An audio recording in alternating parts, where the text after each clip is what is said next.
This happened a few months ago. I'm 31, and I usually work as a freelance illustrator. I thought babysitting would be a quick and easy way to make some extra cash while I waited for my next project. The house was old, 2 stories, and located on a quiet street lined with other old homes. The faded wallpaper reminded me of the 70s. I had never babysat before, and I wasn't really sure what to expect, but I hoped the kids would be easy to manage. I haven't stopped thinking about that night. When I arrived, they greeted me with a mix of excitement and shyness. They were quiet, but focused, sitting on the living room floor with a pile of crayons and sheets of paper. At first, I watched them draw what looked like stick figures and animals. Nothing unusual. But soon, their drawings began to change, becoming darker. I saw strange shapes and twisted images that felt wrong, but laughed it off, thinking it was just kids being creative. As the night went on, the atmosphere shifted. The children became more withdrawn. They whispered to each other, their eyes darting to the corners of the room. I asked what they were talking about, but they just smiled and said it was a secret. A chill crawled up my spine, but I brushed it off, thinking it was just the draft coming from the old windows. Then I caught a glimpse of something moving in my peripheral vision. I turned my head quickly, but nothing was there. I shook it off, convincing myself it was just my imagination. With each passing moment, my discomfort grew. The kids seemed to ignore me, absorbed in their drawings, even when I tried to talk to them. I glanced at their artwork again, and my stomach dropped. They had drawn pictures of me. Each picture added odd details I hadn't shared with them. In one, I had strange circles around my eyes. In another, I stood in a corner, just like they had described a man in the corner. My heart raced. I felt like I was being watched. The darkness in the house grew heavy. I wanted to leave, but I told myself it was just nerves. I wasn't sure if the kids were playing or if something was really wrong. Suddenly, I heard a soft voice say, "He's right behind you." I spun around, heart racing, but there was nothing there. The kids just stared at me with wide eyes, their faces pale and serious. I took a deep breath. I looked back at them, and they resumed drawing. I felt a wave of dread wash over me. Then one of the kids looked at me and whispered, "Don't let him take you too." I felt cold. I realized then that I wasn't alone anymore. I glanced around the room quickly. The walls seemed to close in on me. I could still hear their whispers, but now they felt charged with a dark energy. I had to find a way out, but it felt like I was trapped. Just as I considered bolting for the door, the lights flickered, and in that moment of darkness, I knew something much more terrifying was coming. I could almost hear the breathing behind me, hot and heavy. I wasn't the only one drawing in that house. The air felt thick and suffocating, as if the walls themselves were pressing in on me. I stood frozen in place, my eyes darting around the dim light of the living room. The flickering bulbs cast strange shapes on the walls. I could feel a presence, something lingering just out of sight. It was instinctual, the way my body tensed, urging me to move. "Let's draw something together," I said, forcing excitement into my voice. I needed a distraction, something to pull us all out of this unsettling atmosphere. The children exchanged glances, their eyes still wide, but they nodded slowly. One of them passed me a crayon, and I took a deep breath as I sat down beside them. But as I began drawing a simple house with a sun above it, I felt the energy shift again. It was subtle, barely noticeable. The kids continued with their darker pictures, and with every stroke, I could swear I felt a cold breeze swirl past me. "What should we draw next?" I asked, keeping my tone light. But before they could respond, the lights flickered again and went out completely, plunging us into darkness. "Oh no," I whispered, panic rising in my chest. My heart pounded in my ears. I could barely see anything. "Kids?" I called out, my voice trembling. "Right here," one of them replied. Their voice was disturbingly calm. "He's here too." The hairs on the back of my neck stood on end. "Who's here?" I asked, forcing my voice to be steady. The answer felt crucial. "The man in the corner," they both said in eerie unison. My breath caught in my throat. A creeping dread filled me. The memories of the drawings came rushing back, the way they had depicted me standing in that very corner. I turned my head slowly, desperate to see something in the darkness. That's when I felt it. Cold air brushing against me from behind, and an overwhelming sense that I was being watched. "Let's get some light," I said, trying to mask my fear. I fumbled in the dark for my phone, praying it had enough battery. Just as I lit the screen, I glanced at the kids. Their expressions had changed. They were no longer afraid. They looked excited. "Look at the wall," one of them said, pointing. I followed their finger, and my heart sank. In the faint glow of my phone, I saw new drawings emerging on the faded wallpaper. Figures swirling and twisting, each one more grotesque than the last. I could make out a shape that resembled a tall figure with elongated limbs and glaring eyes. Then the lights flickered back on, illuminating the children's faces with a strange glow. They were smiling now, almost too brightly, and their drawings seemed to pulse with an energy of their own.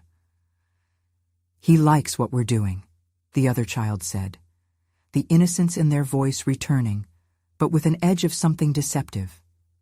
I stared at them, suddenly anxious about what I was dealing with. "Okay, let's keep it light, please," I said, trying to hide the tremor in my voice. My instincts screamed it was time to leave, but what happened next made it clear that leaving wasn't an option. I heard a soft scraping sound behind me, and the air shifted again. Something unfathomable loomed in the shadows beyond the light, and I knew deep down that I had to unearth the truth about the man in the corner, because now he was drawing closer. I couldn't shake the feeling that something was coming, something from the corner. The cold air intensified as if a draft slipped through the walls. My phone illuminated the room just enough to see the kids scribbling furiously. Their crayons moved almost autonomously, as if puppeted by the very presence I feared. "Hey, let's take a break," I suggested, trying to buy myself some time. I needed to think, to devise a plan to get out of this unsettling space. The children paused momentarily, tilting their heads to each side, their eyes narrowing in unison. But then they went back to drawing. My stomach knotted. "Seriously, let's step outside. Fresh air will do us good," I urged, glancing toward the door. "You can't go outside," one of them said, their voice eerie and calm. "He won't let you." I felt my pulse quicken. "Who won't let me?" "The man," they replied together. Their eyes sparkled with something grim, yet enthralling. Just then, the scraping sound behind me escalated. I turned, the light from my phone flickering with my heartbeat. The shadows seemed to converge into a single, elongated figure. I couldn't see details, but I sensed its form was watching me. Frozen, I took in a shaky breath. The kids, oblivious or unwilling to comprehend fear, giggled quietly. They weren't reacting like any children should. "What are you drawing now?" I asked, desperately trying to steer the conversation away from the silhouette in the corner. "A friend," one of them said, smiling too wide. "A friend for him." My heart sank as I caught a glimpse of their new picture, another tall, thin figure that nearly matched the one lurking behind me. The resemblance was uncanny. I felt my skin break out in goosebumps. The children turned to me, eyes shining with excitement. "You'll see, he's going to be here soon," they chorused. A chill washed over me. "Time to go," I repeated, but I was met with a sudden darkness. The lights flickered again, but not just dimming. This time, they didn't return. "Kids!" I shouted, panic rising. "Where's the door?" But in the darkness, the children's laughter echoed, warping with the sound of something scraping along the floor. The sense of being watched became unbearable. I gripped my phone tightly, its faint light battling the encroaching shadows. Then I heard it, a whisper, soft yet steely. "You're going to draw with us." My breath hitched. It came from the corner of the room, where that figure loomed now almost solid, his form stretching and curling with unnatural grace. That's when I noticed a chilling detail. The children had stopped drawing altogether. They were transfixed, their eyes glowing, almost hypnotized by the thing in the corner. "No," I whispered, ready to run. But there was nowhere to go, and suddenly, every child's game I dismissed as innocent felt like a terrible preparation for this moment. Desperation clawed at me. I needed to think quickly. I turned back to my phone's screen, scanning for a way out, some sort of escape. That's when I saw it, a message displaying in big letters. "No one leaves." Panic surged through my veins. I bolted toward the door, but it felt as if the air locked around me, holding me still, as dread grew heavy in the room. I looked back at the children. They pointed directly at the corner now, their smiles wide and unyielding. Standing in the shadows, he reached out. I could see his fingers stretching, long and knobby. And that's when I realized the drawings weren't just art. They were promises. This wasn't over, not by a long shot. The darkness pressed in around me, choking out every sense of safety.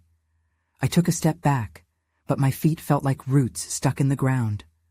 The figure loomed larger, piercing through the shadows, its elongated fingers tracing patterns that made my stomach twist. "Leave us alone!" I shouted, trying to sound braver than I felt. It was the only thing I could think of. But the children showed no signs of fear or concern. They stood, entranced, eyes reflecting a light I couldn't understand. "He's here to play," one child said, her voice eerily cheerful. "You're going to draw too." A collective laugh erupted, echoing off the walls. I felt a shiver run down my spine. Drawing? I wanted no part of it. My mind raced. I needed an escape plan, but a sense of foreboding filled the air, thickening it like fog. I glanced back at the door. It looked so far away, as if I were standing at the edge of a vast chasm. Then, a sound like scraping nails against wood broke my concentration. I turned, heart racing as I faced the corner again. The figure was closer now, its outline sharper, more defined. I dared to take a closer look. It had a face, one molded by shadows that shifted and contorted. One deep-set eye blinked slowly, and my blood ran cold. "No one leaves."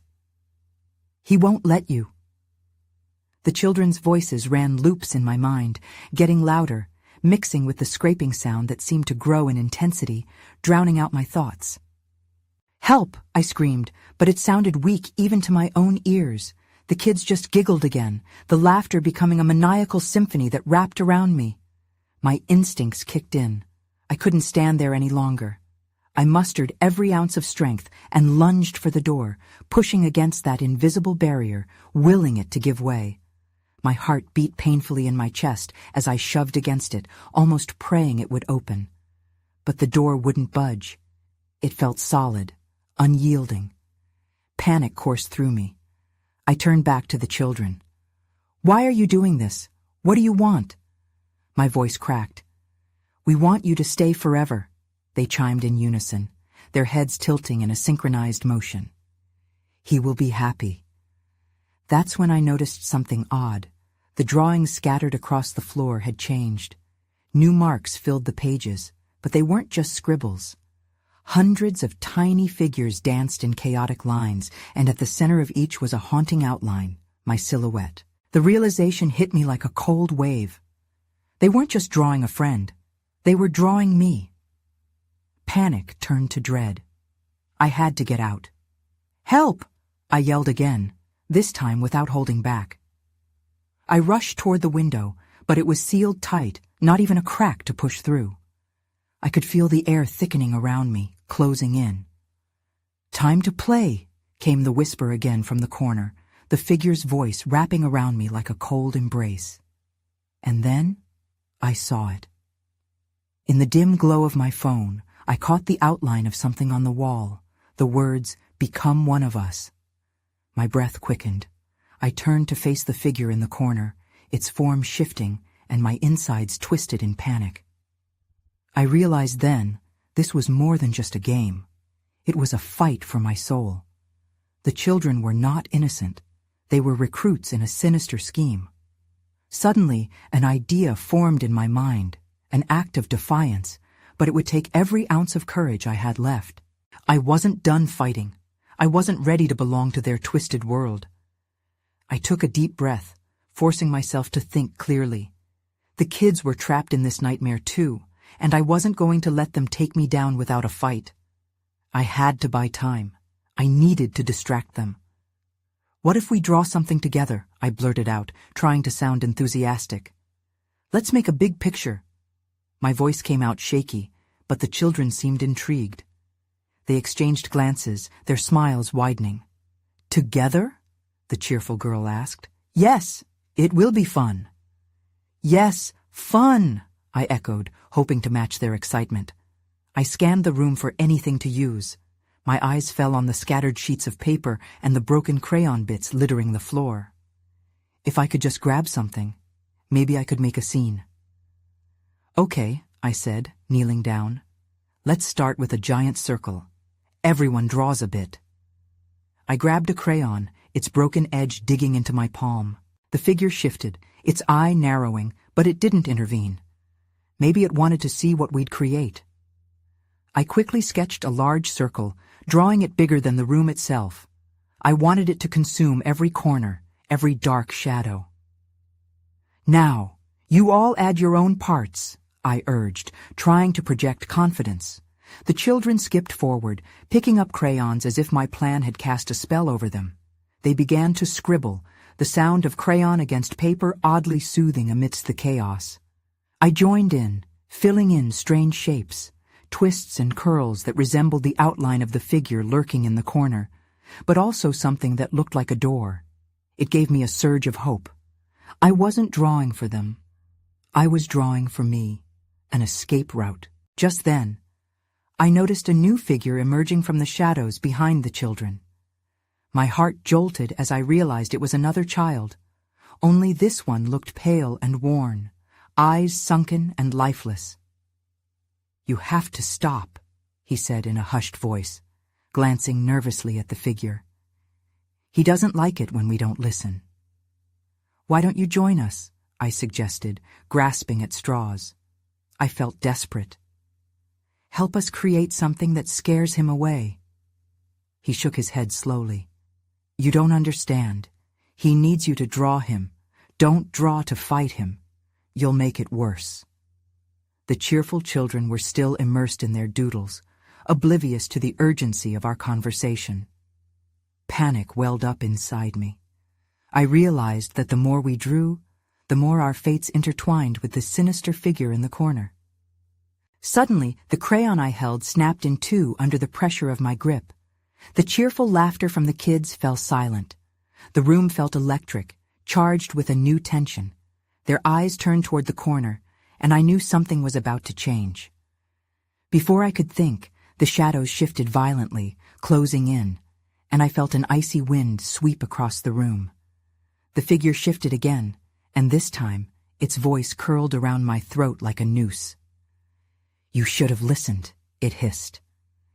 In that moment, I understood the stakes. This wasn't about drawing or playing. It was about survival. As my hand trembled, I glanced down at the drawings. The circle pulsated. The outline of the door almost seemed to gleam under the flickering light. I was on the edge of something dreadful. I had to act fast. I reached for the remaining crayons, ready to draw a path, ready to defy the darkness closing in. But would it be enough? Would I even get the chance to escape? I didn't have time to hesitate.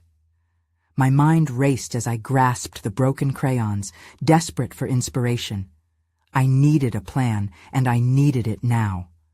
The room felt colder, almost as if it was squeezing the air out of my lungs. "Everyone, keep drawing!" I shouted, trying to sound upbeat despite my clenched stomach. I turned towards the frightened boy. "What can we do?" He didn't respond, his gaze locked on the figure creeping closer. Fear was etched into every line of his small face. I could sense his exhaustion. Whatever had happened to him before this moment, it had drained him completely. Draw something loud, I said to the cheerful kids, wanting to drown out the figure's increasing presence. Something that makes noise, like a thunderstorm or fireworks. Suddenly the cheerful girl squealed, "I want to draw fireworks!" Her laughter broke the tension slightly, and she grabbed a yellow crayon, scribbling wildly. I joined in, sketching jagged lines above her, making them burst in an explosion of colors. The others caught on, and soon the room was filled with a cacophony of drawings. We created vibrant patterns, the noise of their colors clashing together, somehow filling the void. Yet, the figure didn't retreat. It remained steady, watching. I caught its hungry gaze, and my heart froze. What did it want from us? Glancing back at the boy, I saw something different in his eyes. A flicker of panic replaced by determination. "You can't just make loud things," he said, his voice a harsh whisper. "If he wants you to draw him, you have to create something that keeps him away." "What does that mean?" I asked, gripping the crayon tightly. "What do we draw?" "Something not just loud," he said slowly, "but something that can trap him." The idea sparked a desperate hope. "A cage!" I cried out, feeling the adrenaline surge. "Let's draw a cage." The children nodded enthusiastically, perhaps unaware of the gravity. I began sketching thick bars, something that might have kept danger at bay, but I felt an even stronger urgency. Was it even possible to contain this figure with mere lines on paper? As we drew, I noticed the light in the room dimming again. Panic sliced through me. The more we sketched, the more I was terrified that we were feeding the darkness instead. I pressed down hard on the crayon, pouring every ounce of fearful energy into the drawing. The children copied me, filling in the gaps with colors that felt more chaotic than before. "Cage the darkness," I shouted, willing the shadows not to creep any closer. Then, abruptly, the figure lunged forward, its movement jerky as if it had been released from a tether. I felt my pulse race, and then everything went dark. The children's laughter turned to gasps, the crayon fell from my hand, and the paper fluttered to the floor. I blinked, trying to make sense of my surroundings. I couldn't see, but a low rumble filled the space, like thunder rolling over us. Somewhere in that darkness, I knew I had to do something to retrieve our light. But just as I wiped at my eyes, pushing through the disorientation, I felt something brush against my arm. I froze at the sensation, my heart pounding. What was it? I couldn't see anything, but I could feel the chill creeping in, as if something unfathomable was lurking in the dark. I held my breath, straining to listen, hoping for the familiar sounds of the children. Were they still with me? "Is everyone okay?" I called out, my voice sounding small and shaky in the void. No response, just silence. My gut twisted. My mind was racing. I felt the cold brush against my arm again. It lingered, then retreated, like a whisper slithering away. Adrenaline rushed through me. I couldn't just sit here. I had to find those kids. "Guys!" I shouted, louder this time. "Where are you?" Suddenly, a faint sound broke through the thick darkness. A whisper? No. It was more like the sound of crayon rubbing against paper. I stumbled forward, my hands outstretched. "I'm coming!" With every step, I focused on the noise. The faint scrape of crayon became more distinct, a rhythmic scratching in a world that felt completely void of color. My fingers brushed against something rough. "The paper!" I gasped in relief. They were still drawing. I crouched down and fumbled for the paper, gripping it tightly. "What are you drawing?" I asked, desperate to hold on to something that felt familiar. "Something to trap him," a small voice squeaked back. The realization hit me like a wave. If they were drawing, then we still had a chance. "Keep going," I urged, my own panic rising, but also hope flickering like a match in the dark. "Just keep drawing." I felt another brush against my arm, softer this time, almost like a gentle tickle. But under that gentleness was a weight of dread. I knew the figure was still here, lurking, waiting. As the children's drawings continued, I felt a rush of energy as they filled the air with a collective fervor. I closed my eyes, envisioning the cage we had started earlier. Bars and colors danced in my mind, spinning webs that would keep the figure at bay. Cage the darkness, cage the darkness, I whispered under my breath like a mantra. Each repetition increased my confidence, ignited my strength. I pushed away my fear, channeling everything into the imaginary lines I might draw if I could see. But then, a piercing scream cut through the silence. It was the cheerful girl. "It's coming!" I knew that scream. It was the sheer terror of the unknown, something that could freeze you in your tracks. I couldn't let that happen.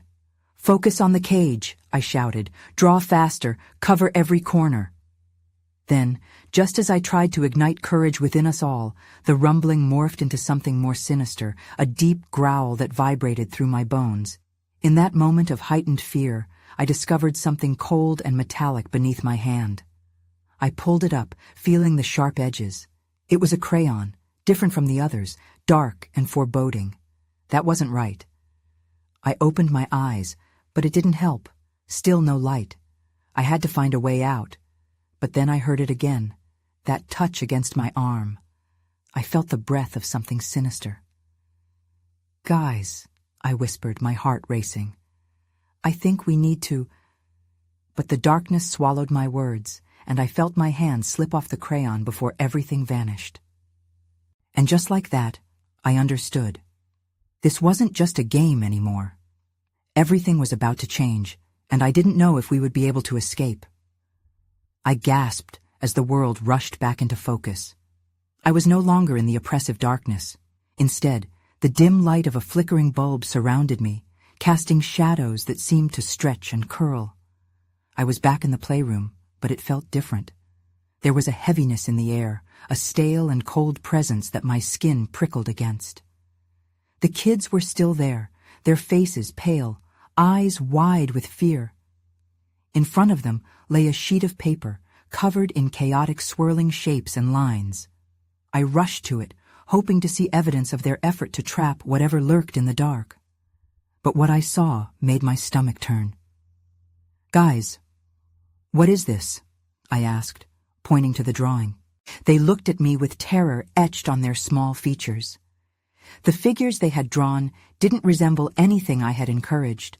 They were twisted and misshapen, conjoined at limbs, with hollow eyes that seemed to pierce through to my soul. "It's him," the cheerful girl said, her voice trembling. The boy nodded, his small fingers shaking. He got mad when we tried to draw the cage. "What do you mean?" I pressed, my heart racing. "The dark thing," the girl exclaimed, her eyes darting around as if expecting it to jump out at any moment. "It didn't want us to trap it. It changed the pictures." Suddenly, I felt the temperature drop again, a wave of chill wrapping around me like a wet blanket. I scanned the room and saw a shape forming in the corner. The shadows seemed to twist and stretch towards us. My breath hitched. "We need to get out," I exclaimed, panic bubbling up inside me. "No!" the boy shouted. "We can't leave him. You have to help us." I could feel the creature's presence, the growl rising in pitch like a distant thunder. I would have turned and run, but something kept me rooted in place. "What do you mean?" I asked, desperate for an answer, even though my instincts screamed against staying. "We need to finish the drawing," the cheerful girl urged. Before I could respond, the paper began to ripple, as if being pulled by an unseen force. My heart raced. "But it's wrong. It'll only make it worse." "No, we can't let it win," the boy shouted, frustration breaking his voice. I felt torn between fear and the desperate need to protect them. But just as I was about to give in, the shadows thickened, smothering the dim light. I stumbled back, fighting the urge to scream. I felt the crayon slip through my fingers again, lost to the darkness. Then a whisper clawed at my ears. "Join us!" I turned to the kids as their fear morphed into determination. "We have to finish it." The chaotic drawing remained on the floor, And as I locked eyes with the kids, a new wave of courage surged through me. I took a deep breath, my voice steadying.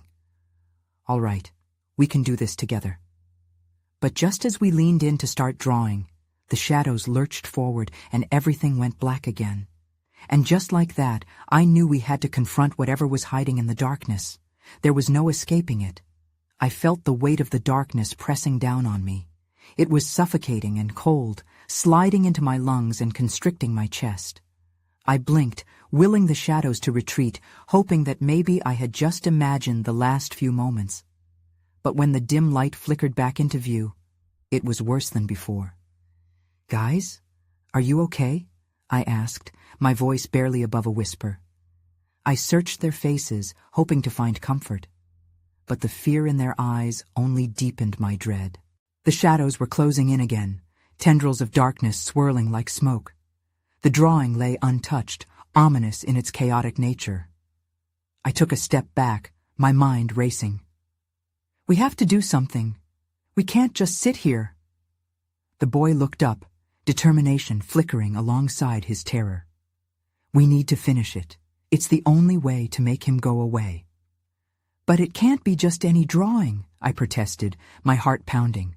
"What if it makes things worse?" The girl nodded, her small hands shaking. "He wants us to be afraid. That's why he keeps changing it." Then something clicked in my mind.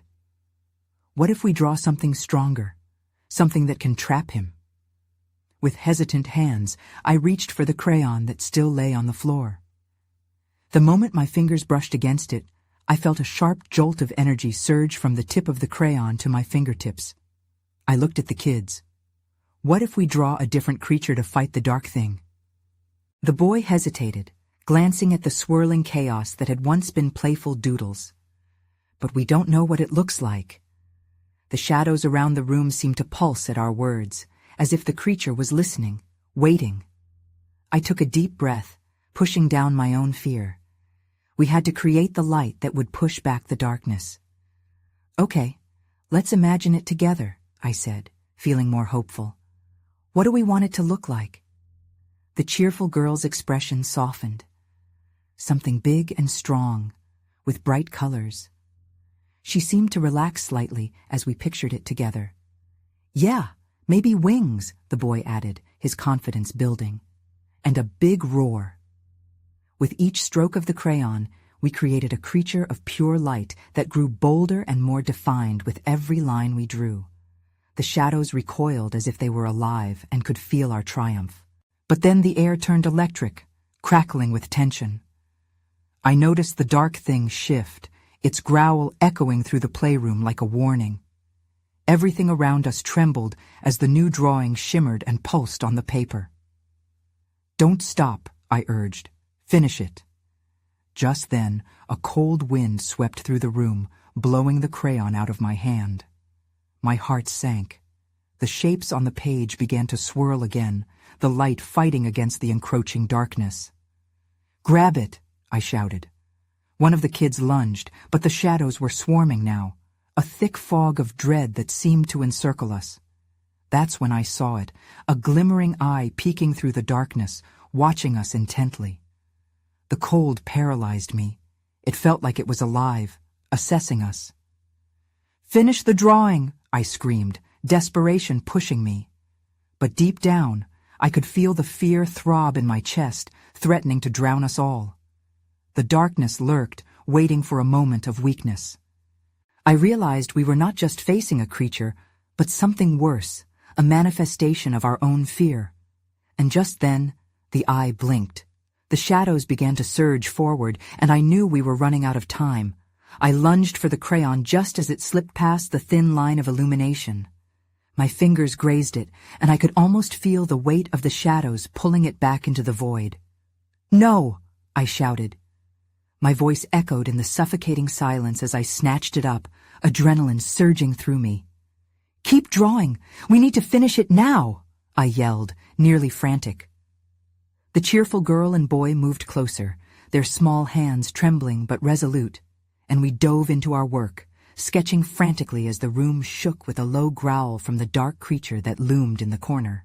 The creature pulsated with darkness, but we focused on our vision, a guardian born from our creativity. Each stroke of the crayon brought it more to life, strong wings unfurling, a vivid beak ready to roar, radiating light that flickered against the consuming shadows. My hands flew with urgency. I needed this brave creature to act as our protector. But then, suddenly, the darkness surged forward, hungry and relentless. Tendrils of shadow lashed out, wrapping around our ankles and pulling with a force that made my breath hitch. "No! We can't let it take us," I cried, feeling the weight of fear trying to anchor us down. "Draw faster," yelled the boy beside me. I could see it. Our creature was shimmering at the edge of reality, gaining strength as our desperation fueled its presence. With determination, I pressed hard against the crayon, skimming over the paper as it transformed into a bright, fierce creature. Each addition seemed to push back against the encroaching darkness, but I could feel the presence of the other figure, watching, waiting. "Almost there!"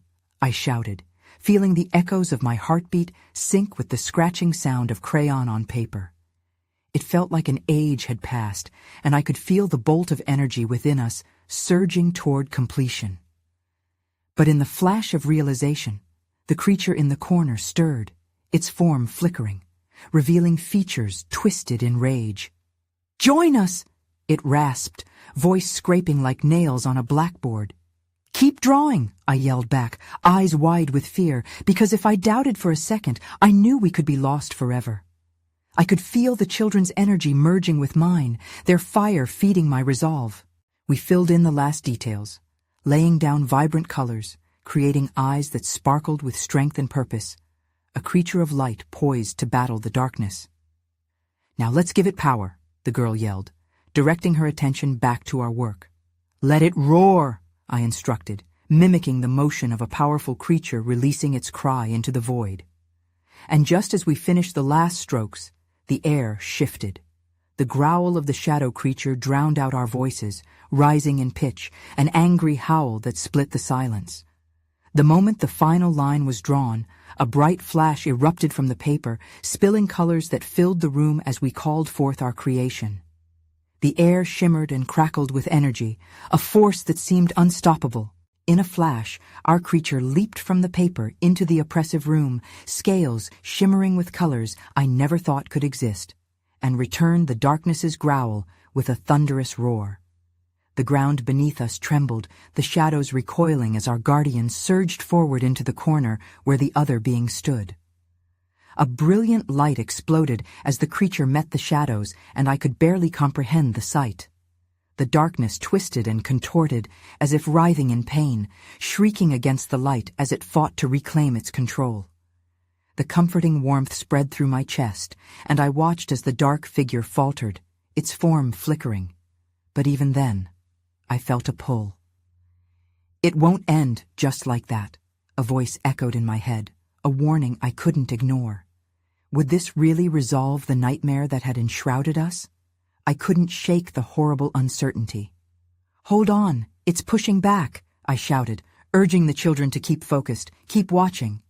"Don't look away." The creature, the embodiment of our light and hope, fought relentlessly. But I couldn't shake a feeling deep inside, something gnawing at my thoughts. Did we truly trap the darkness, or merely postpone it?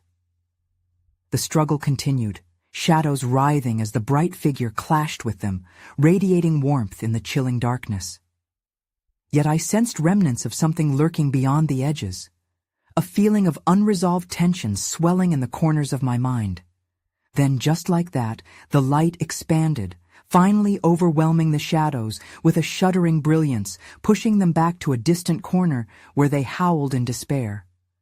For a heartbeat, silence wrapped around us, tinged with remnants of fear and relief intertwined. I fell back against the wall, breathing heavily as the children, panting and wide-eyed, regrouped beside me. It was over, wasn't it? After a moment, the room settled, the oppressive weight lifting. I glanced around, searching for any sign of the darkness amongst us. "Are we?" My heart raced, unsure whether something remained just out of sight. Suddenly, I felt a gentle tug on my arm. I turned to see the cheerful girl gazing up at me, eyes wide. Did we do it? I stared back, knowing that so much remained unspoken. A part of me felt peace, yet I couldn't shake the nagging sense that this encounter had changed everything. We fought? I replied slowly, uncertainty creeping in. As we gathered our breathing, I knew without question I wouldn't be back to that house. What about the drawings? The boy asked, glancing at the crumpled pieces of paper scattered around. That question lingered, unanswered, as I glanced toward the corner where the shadows had bathed only moments before. What had really happened? I couldn't know if the echoes of our guardian would last. I realized I might never have closure. I think we need to leave right now, I finally said, my voice low but firm. The air felt heavy still, but we had to make our escape before darkness could reclaim its hold. With trembling hands and lingering anxiety, we moved towards the door. And as I looked back one last time, something deep within me whispered a truth I couldn't shake. Our fight was far from over. But at least for now, we had survived.